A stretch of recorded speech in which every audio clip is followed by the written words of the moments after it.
여러분, 잠깐만요. 지금 이 숫자 보이시나요? 코스피 6000. 단순한 숫자가 아닙니다. 불과 1년 전만 해도 국장은 탈출이 답이라는 말이 커뮤니티를 지배하던 시절이 있었습니다. 미국 주식 사야 한다. 삼성전자는 무덤이다. 한국 증시는 희망이 없다. 수십만 개의 댓글이 그렇게 말했습니다. 그런데 지금 전 세계 투자자들이 한국을 쳐다보고 있습니다. 블룸버그가 한국 시장을 일면으로 다루고 월가의 펀드 매니저들이 코리아를 포트폴리오에 담기 시작했습니다. 새해 들어 단 몇 달 만에 코스피가 44% 상승했습니다. 전 세계 주요 지수를 통틀어 압도적인 수익률 1위입니다. 어떻게 이런 일이 가능했을까요? 단순한 거품일까요? 아니면 진짜 무언가가 바뀐 걸까요? 오늘 이 영상 하나로 코스피 6000의 모든 것을 정리해드립니다. 지금 국장에 발을 담그고 있는 분도 아직 관망 중인 분도 반드시 끝까지 보셔야 할 이유가 있습니다. 특히 지금 가장 중요한 리스크 3가지는 절대 그냥 넘기지 마세요. 구독과 좋아요는 영상 제작에 큰 도움이 되며 사랑입니다. 자, 시작하겠습니다. 맨날 국장 탈출이 답이라더니 이제는 전 세계가 한국을 부러워하고 있습니다. 올해 들어 코스피는 무려 44% 상승했습니다. 코스닥은 25% 올랐습니다. 이 두 숫자가 의미하는 것은 단순한 주가 상승이 아닙니다. 전 세계 주요 지수를 전부 줄 세웠을 때 한국이 1등과 2등을 동시에 가져갔다는 이야기입니다. 비교 대상을 한번 볼까요? 제조업 강국 대만은 어디 있을까요? 바원 부국 브라질은요? 동남아 강자 태국은요? 그리고 전 세계 투자자들이 몰리는 미국 S&P 500은요? 미국은 올해 들어 고작 0%대 상승에 그쳤습니다. 수십 년간 글로벌 증시의 왕자였던 미국을 한국이 압도한 겁니다. 이 숫자가 믿기지 않으셔도 됩니다. 저도 처음엔 그랬으니까요. 불과 몇 년 전 한국 주식시장을 표현하는 가장 유명한 밈이 뭔지 아시나요?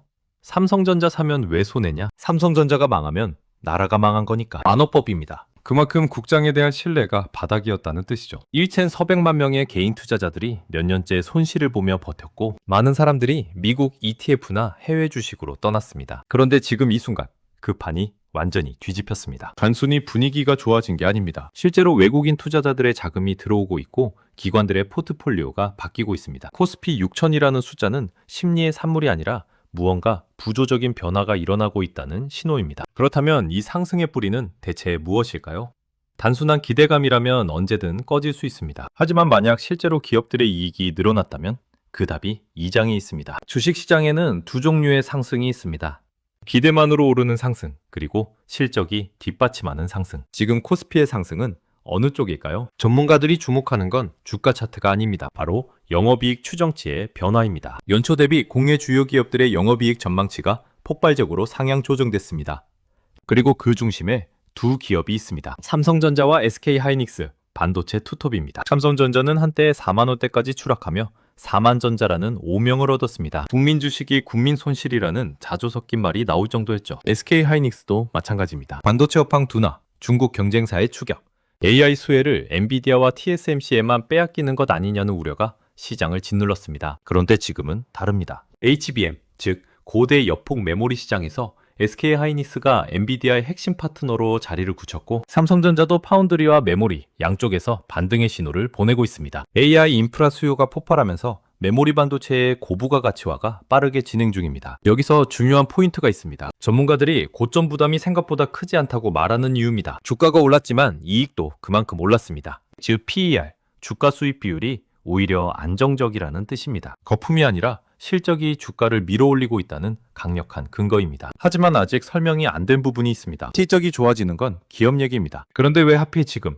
왜 하필 한국 시장 전체가 이렇게 주목을 받는 걸까요? 거기엔 정치적인 변화가 있었습니다. 그것도 블룸버그가 직접 보도할 만큼 강력한 변화가. 블룸버그가 이런 제목의 기사를 냈습니다. 대통령이 어떻게 한국 증시를 세계 최고로 만들었나? 해외 주요 언론이 한국 증시를 긍정적으로 조명하는 것, 솔직히 낯선 장면입니다. 한국 시장 하면 늘 따라오던 단어가 있었으니까요. 코리아 디스카운트. 한국 기업은 실적 대비 저평가된다는 오래된 고질병이었습니다. 그런데 지금 블룸버그는 그 공식이 깨지고 있다고 보도하고 있습니다. 그 변화의 중심에 이재명 대통령이 있다는 겁니다. 1,400만 명, 국내 개인 투자자 수입니다. 이 숫자는 단순한 경제 통계가 아닙니다. 선거에서 결정적인 영향을 미치는 거대한 정치적 집단입니다. 이재명 대통령은 일찌감치 2,400만 개미 투자자들의 이익을 정치적 어젠다의 전면에 올려놨습니다. 주주 친화 정책, 기업 지배구조 개혁, 증시 부양에 대한 강한 의지. 이것이 단순한 선거용 공약이 아님을 시장이 확인하기 시작한 겁니다. 블룸버그는 특히 정부가 코리아 디스카운트 해소에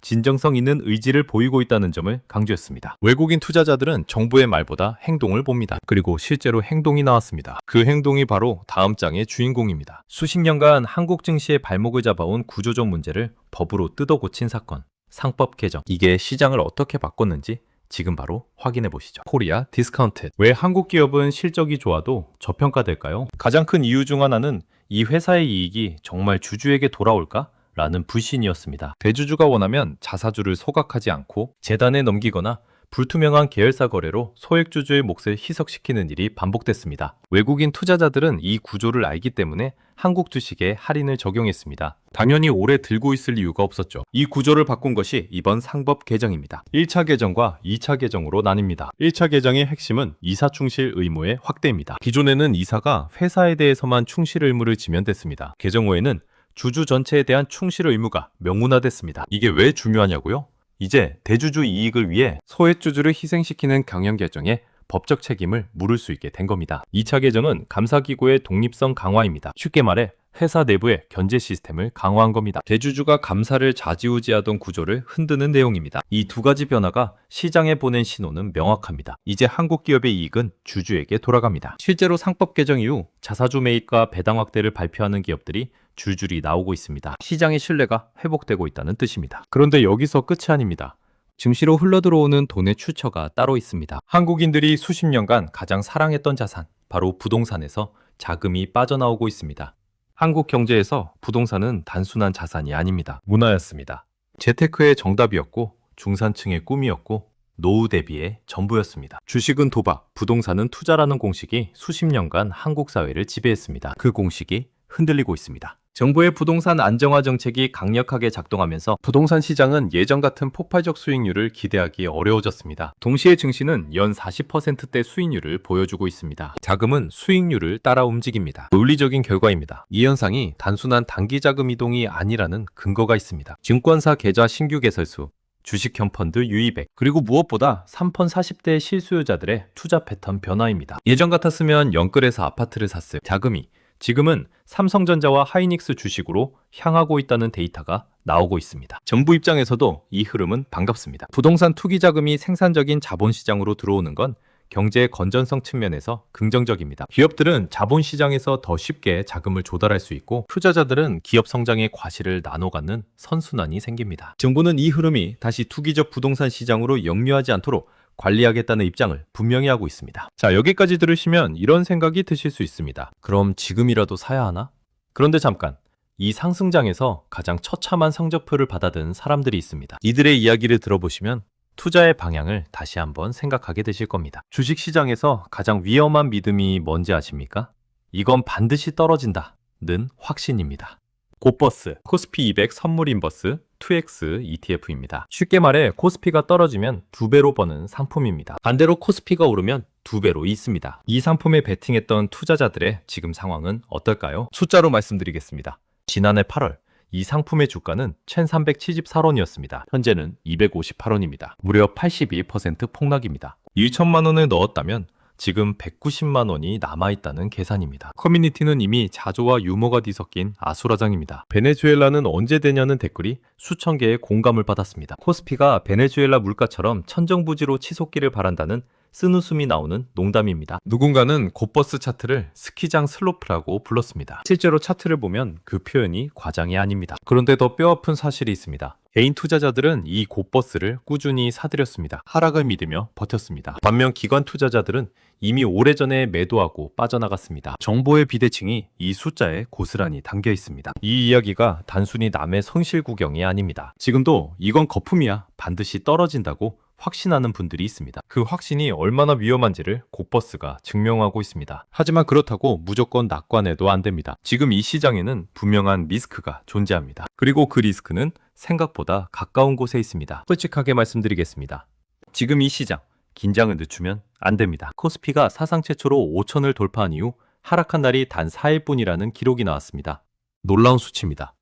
그런데 이 숫자가 희망의 증거인 동시에 경계의 신호이기도 합니다. 시장은 일직선으로 오르지 않습니다. 조정은 언제나 오고 단기 급등 이후의 조정은 더 날카롭게 옵니다. 지금 시장을 위협하는 리스크 3가지를 짚어드립니다. 첫 번째, 지정학적 변수입니다. 미국과 이란의 군사적 긴장이 고조되고 있습니다. 중동 정세는 유가와 직결되고 유가는 글로벌 물가와 금리에 영향을 미칩니다. 예상치 못한 군사적 충돌이 발생한다면 글로벌 증시 전체가 흔들릴 수 있습니다. 한국도 예외가 아닙니다. 두 번째, AI 산업의 재편입니다. 지금 반도체 상승의 핵심 엔진은 AI 수요입니다. 그런데 AI 산업은 지금 빠르게 재편되고 있습니다. 어떤 AI 아키텍처가 표준이 되느냐에 따라 어떤 메모리가, 어떤 칩이 수혜를 받는지가 달라집니다. 이 불확실성은 현재 진행형입니다. 세 번째, 엔비디아 실적입니다. 이 영상이 올라가는 시점 기준으로 내일 엔비디아의 실적 발표가 있습니다. 엔비디아 실적은 이제 글로벌 반도체 주식 전체의 방향타가 됐습니다. 기대치를 충족하지 못한다면 그 충격은 삼성전자와 하이닉스에도 즉각 전해집니다. 조정이 온다고 해서 상승 추세가 꺾인다는 뜻은 아닙니다. 하지만 단기 급등 구간에서 무방비로 있다가 조정을 맞으면 심리적으로 흔들리기 쉽습니다. 그렇다면 증권가는 이 시장을 어디까지 보고 있을까요? 놀랍게도 목표치가 우리 예상을 훨씬 넘어섭니다. 하나증권의 코스피 목표치는 7,900입니다. 한국투자증권은 7,250을 제시했습니다. 불과 1년 전만 해도 코스피 3전도 회복할 수 있을까를 걱정하던 시장이 지금은 7,000, 8,000을 논하고 있습니다. 미쳤다고 생각하실 수 있습니다. 저도 처음엔 그랬습니다. 하지만 이 전망의 근거를 들으면 조금 달라집니다. 증권사들이 단순히 분위기에 취해 숫자로 올린 게 아닙니다. 그들이 주목하는 건 정책 신뢰라는 키워드입니다. 주가는 기업의 미래 이익을 현재 가격에 반영한 것입니다. 그 이익이 얼마나 주주에게 돌아오느냐에 대한 신뢰가 높아지면 같은 이익에도 더 높은 밸류에이션을 받습니다. 이것이 바로 코리아 디스카운트의 반대, 코리아 프리미엄입니다. 지금 시장은 그 프리미엄이 붙기 시작하는 역사적 전환점에 있다는 게 전문가들의 공통된 시각입니다. 3법 개정이라는 구조적 변화, 반도체 실적이라는 펀더멘탈, 그리고 부동산에서 증시로의 자금 이동이라는 수급, 이 3가지가 동시에 맞물린 상황입니다. 단기 조정은 있을 수 있습니다. 아니, 반드시 있을 겁니다. 하지만 패러다임이 바뀌었다는 분석은 점점 설득력을 얻고 있습니다. 마지막으로 드리고 싶은 말씀은 이겁니다. 지금 가장 위험한 사람은 두 부류입니다. 이 상승을 전부 거품이라고 보고 곧버스에 베팅하는 사람, 그리고 이 상승이 영원히 계속될 거라 믿고 리스크를 전혀 고려하지 않은 사람. 진짜 투자자는 그 사이 어딘가에서 기회와 위험을 동시에 계산합니다. 코스피 6000, 배신의 역사를 끝내고 신뢰의 역사를 쓰기 시작한 한국 증시. 여러분은 이 흐름을 어떻게 보고 계신가요? 댓글로 의견 남겨주시면 다음 영상의 주제 선정에 반영하겠습니다. 구독과 좋아요는 사랑입니다. 진 영상 시청해주셔서 감사합니다.